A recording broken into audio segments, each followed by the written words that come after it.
आँखों में नींद बहुत है पर सोना नहीं है। अजी आँखों में नींद बहुत है पर सोना नहीं है। यही समय है कुछ करने का मेरे भाई, इसे खोना नहीं है। हेलो दोस्तों, स्वागत है एक बार फिर से आप सबों का आपके अपने प्यारे यूट्यूब चैनल ज्ञानी गुरुकुली में। दोस्तों, इस वीडियो में हम क्लास 12th वालों का चैप्टर नंबर 1 यानी सूरदास की झोपड़ी से सभी महत्वपूर्ण क्वेश्चन कराने वाले यानी सब्जेक्टिव क्वेश्चन कराने वाले हैं। तो आप लोग टेंशन ना लें, बिल्कुल अपना अंदाज होगा अपनी।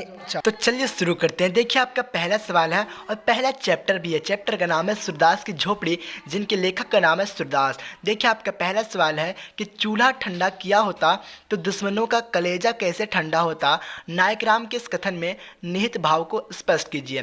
तो आपको उत्तर में लिखना है, अपने अंदाज में लिखना है, किताबी भाषा छोड़िए, अपनी भाषा में लिखिए कि यह कथन नायक राम की है। इसमें यह भाव है कि नायक राम झोपड़ी जलाने वाले को झांसा दे रहा है। मानव से खड़ा व्यक्तियों में किसी एक पर शक था या उसे पूरा विश्वास था कि खड़े आदमियों में किसी ने ही जिस पर उसका शक था या नायक राम का शक था, उसी ने झोपड़ी में आग लगाई होगी।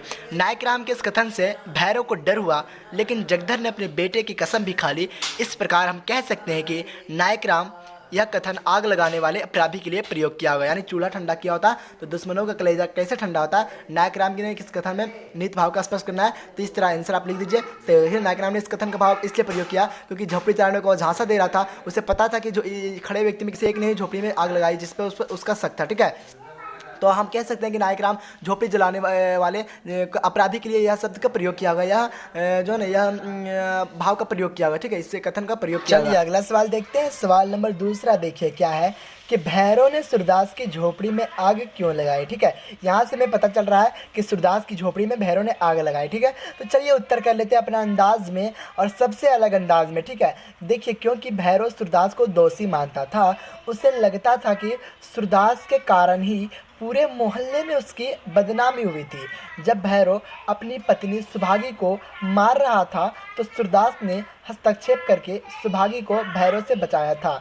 इस घटना से भैरव को अपनी पत्नी सुभागी और सूरदास के बीच गलत रिश्ते होने का शक हुआ था, इसलिए भैरव सूरदास से बदला लेना चाहता था। साथ ही भैरव सूरदास के पास अधिक रुपए, शान शौकत को देखकर जलन करता था, इसलिए भैरव ने सूरदास की झोपड़ी में आग लगाकर उसके रुपए चुरा लिए और अपने बदले को पूरे किए। देखिए, बात दरअसल ये है कि जो भैरव है सूरदास को दोषी मानता था।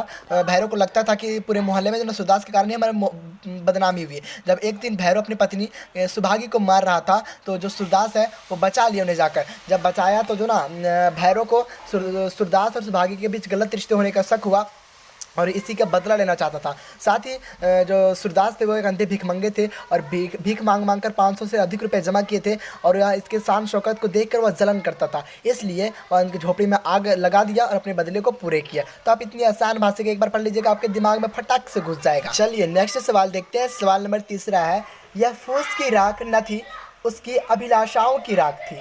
संदर्भ सहित विवेचना करना। ठीक है, तो आपको उत्तर में लिखना है, यह वाक्य सूरदास यहाँ होगा। यहाँ देखिए टाइपिंग में मिस्टेक हुआ है। यह वाक्य सूरदास की मनोदशा को बताती है कि झोपड़ी जलने के बाद भी सूरदास को झोपड़ी जलने का दुख नहीं था जितने की पोटली का था, जिसमें सूरदास ने एक एक रुपए करके 500 से अधिक जमा किए थे। इस पैसे से वह अपने अनेक अभिलाषाओं और अधूरे कामों को पूरा करना चाहते थे। ठीक है, देखिए बात दरअसल यह है कि या फूस की राख ना थी, उनकी अभिलाषाओं की राख थी। यह वाक्य सूरदास की मनोदशा को बताती। ठीक है, झोपड़ी जलने के बाद भी सूरदास को झोपड़ी जलने का दुख ना था, बल्कि उनकी जो पोटली जल गया था उसका दुख था। ठीक है, जिनसे सूरदास ने जमा किए थे 500 से अधिक रुपये भीख मांग के जमा किए थे, जिनसे उनकी अनेक अभिलाषाएं जुड़ी थी। पहली अभिलाषा यह थी कि पितरों का पिंडदान कराना, दूसरा मिठुआ का विवाह कराना, तीसरा गाँव वालों के लिए कुआं खुदाना। ठीक है, उसके बाद लिखिएगा, इसलिए वह रात के अंधेरे से लेकर सुबह तक उसी जली हुई झोपड़ी के रात में राख में रखे चांदी के सिक्के को ढूंढने का प्रयास कर रहा था, परंतु पोटली ना मिलने पर वो अपने अंधेपन से अधिक दुखी हुआ। सचमुच यह सूरदास के अनेक सपनों की राख थी। बहुत ही मोस्ट इंपोर्टेंट क्वेश्चन है और अपने अंदाज में है। इस भाषा में आपको पूरे यूट्यूब में खोजने पर भी नहीं मिलेगा। ठीक है, आप इसे जल्दी से नोट डाउन कर लें, यहीं से क्वेश्चन पूछे जाएंगे मेरे भाई। प्रश्न संख्या 4 देखते हैं। जगधर के मन में किस प्रकार ईर्ष्या भाव पनपा था और क्यों। ठीक है, तो आपको उत्तर में लिखना है, जगधर के मन में सूरदास की पोटली वाले पैसे के प्रति एवं भैरव द्वारा उस पोटली को चुराए जाने के प्रति ईर्ष्या का भाव जगा। जगधर को सूरदास की समृद्धि और सुख देखी नहीं जाती थी। ऐसे में जब भैरव सूरदास के रुपए चुराता है तो उस रुपए को पाने भैरव के पास जाता और सूरदास की बेबसी, अंधेपन और अलाचारीपन का हवाला देते हुए पुलिस थाने में केस करने की चेतावनी देता था।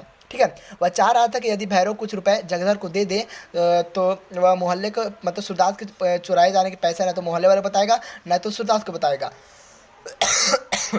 उसने ऐसा इसलिए कहा क्योंकि उन्हें खाने कमाने के लाले पड़े हुए थे, वह मिलावटी और काले बाजारी ठीक प्रकार से कमा नहीं पाते। ठीक है, बात दरअसल यह है कि जगधर के उन्होंने सूरदास के पोटे वाले पैसे और भैरव उस पैसे को चुराया था, इसके प्रति से एक भाव जगा। जगधर को सूरदास के समृद्धि सुख देखे नहीं जाते थे।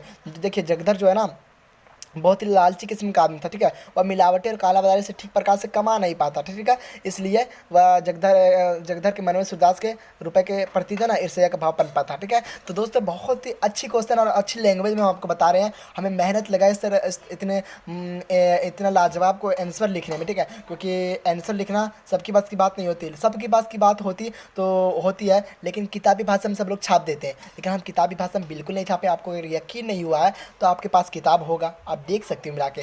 तो आप लोग टेंशन ना लें, आप लोग एग्जाम फुल तैयारी हो गए, हिंदी में आप फुल मार्क्स ला सको। चलिए अगला सवाल नंबर 5 क्या। सूरदास जगधर से अपने आर्थिक हीन गुप्त रखना चाहता था, क्यों? क्योंकि सूरदास आत्मशामी और आत्मसंतुष्ट स्वभाव का आदमी था। वह अंधेपन के कारण भीख मांग कर 500 से अधिक रुपए जमा किए थे। जब उसके रुपए चोरी हुए तो वह जगधर द्वारा बार बार उकसाए जाने के बाद भी वह चोरी हुए रुपए के बारे में कुछ नहीं बताना चाहता था। रुपए उसकी लज्जा का पर्दा था। अगर वह अपनी चोरी हुए धन के बारे में जगधर को सच बता देता तो पूरे मोहल्ले में हल्ला हो जाता कि एक अंधे भिख मंगे के पास इतने रुपए कहाँ से आए। इसलिए वो अपने बेबसी को पीकर शांत रह जाता और मानता कि पिछले जन्म में हमने भैरव के रुपए चुराएंगे, इसलिए भैरव ने हमारे रुपए चुराए। एक बार में दिमाग में घुस जाएगा, आप सही से एक बार पढ़ के तो देखिए मेरे भाई। चलिए अगला सवाल देखते हैं, इस वीडियो का अंतिम सवाल यानी मोस्ट इंपोर्टेंट क्वेश्चन में इस वीडियो का अंतिम सवाल है सूरदास की झोपड़ी का अंतिम सवाल। सूरदास खड़ा हुआ विजय गर्व की तरंग में रात की ढेर में दोनों हाथों से उड़ाने लगा। इस कथन में इसके संदर्भ में सूरदास की मनोदशा का वर्णन कीजिए। यह कथन सूरदास को पुनः संघर्ष एवं अपने आप को दृष्टिहीनता के लिए खड़े होने की ओर इशारा करता है, जिसमें बिना अपमान और प्रतिशोध का भाव रखे जीवन जीने और मेहनत करने के लिए संकल्प की बात छुपी हुई है। जब सूरदास राख के ढेर में अपनी खोई हुई रुपए की पोटी खोज रहे थे एवं रुपए ना मिलने पर जब उसे निराशा शिकायत एवं दुख घेर रहा था, उसी समय उसका पोता मिठुआ खेल में हारने के बाद रोता हुआ आता है। तब घीसू अपने दोस्तों के साथ आकर मिठुआ को समझाता है कि खेल में कोई भला हारता है या कितनी बुरी बात है। यह सुनकर सूरदास अपनी झोपड़ी जलने को एक खेल समझता और पुनः उठकर जली हुई राख को दोनों हाथों से उड़ाते हुए फिर से मेहनत रुपए जमा करने के लिए संकल्प लेता है। तो हमें भी यार छोड़ना नहीं, एग्जाम में ये सब क्वेश्चन को चुटकी बजाते हुए हल कर देना है और दिखा देना है अपने दुश्मनों को कि हम भी किसी से कम नहीं है। तो दोस्तों इस वीडियो में हम आज के लिए इतना ही, क्योंकि चैप्टर 1 से सूरदास की झोपड़ी से जितने महत्वपूर्ण क्वेश्चन थे हमारे अनुसार 6 महत्वपूर्ण क्वेश्चन है। अगर आप इनमें से 6 कर लेते हैं तो सूरदास की झोपड़ी वाले चैप्टर से कोई भी प्रश्न आ जाए आप चुटकी में बना दोगे। तो दोस्तों अगर आपको वीडियो और सब्जेक्ट का चाहिए और पार्ट का चाहिए तो आप कमेंट करके बता दें कि कौन सा सब्जेक्ट का चाहिए, कौन सा पार्ट का चाहिए। तो दोस्तों हमें बस हम आपसे एक ही उम्मीद है, आप हमारे चैनल को सब्सक्राइब करें ताकि हम मोटिवेट रहें और आप लोगों के लिए नए नए वीडियो नए नए अंदाज में लाने की कोशिश करता रहूँ। तो वंदे मातरम।